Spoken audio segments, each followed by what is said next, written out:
सकाळी सकाळीच ना हेअर वॉश वगैरे करून सगळं आवरून ना कुठेतरी जायचं होतं. आता ते कुठे जायचं होतं ते तुम्हाला पुढे समजणारच आहे. पण त्याआधी ना मस्त असा ढोकळ्याचा नाश्ता करून घेतला आणि ढोकळा आहे ना हा खूप छान झाला होता. त्याच्यानंतर ना मस्तपैकी सगळेजण रेडी झालो आणि निघालो खाटूश्यामला जायला. येस, आम्ही ना खाटूश्यामला आलो होतो आणि ना आम्हाला वाटलं एवढी काही गर्दी नसेल म्हणून लेटच निघलो आणि ना इतकी गर्दी होती रस्त्याने, इतकी ट्रॅफिक लागली आणि मंदिरात गेल्यावर तर भयानकच गर्दी होती. इथे ना आम्हाला डायरेक्टली नंबर लावायचा होता. बारी बघूनच आम्हाला टेन्शन आलं होतं, पण तरी म्हटलं आता आलोच तर दर्शन तर घ्यावंच लागणार आहे ना. आणि हे बघा गर्दी किती होती. तर खाटूश्यामचं मंदिर आहे ना हे आता छत्रपती संभाजीनगरमध्ये थोडंसं दूर आलं ना कृष्णपूरवाडीमध्ये आहे. तर मग तुम्हाला जर भेट द्यायची असेल ना तर नक्कीच देऊ शकता. आणि संभाजीनगरला आले म्हटल्यावर एक भेट तर झालीच पाहिजे. आणि एवढी मोठी बारी लागल्यावर मग आमचा नंबर लागला. मस्त असे दर्शन झाले ना. आपण तर काही राजस्थानला जाऊन दर्शन घेऊ शकत नाही, मग त्याच्यामुळे ना आपण इथेच दर्शन घ्यायचं. फक्त भक्तिभाव पाहिजे, आपण कुठेही दर्शन घेतलं तरी ते पावतो.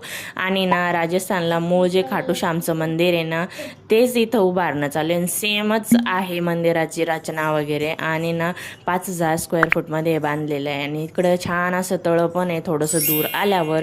मग तिथं पण थोडंसं थांबलो, फोटो वगैरे काढले आणि असं छान दिवस इथं आम्ही स्पेंड केला. सॅटर्डे संडेला ना इथं खूप गर्दी राहते, त्याच्यामुळे ना आधी मध्ये आले ना तुम्ही तर एवढी काही गर्दी लागणार. सनसेट बघता बघता नाश्ता करून असं संपला आजचा दिवस.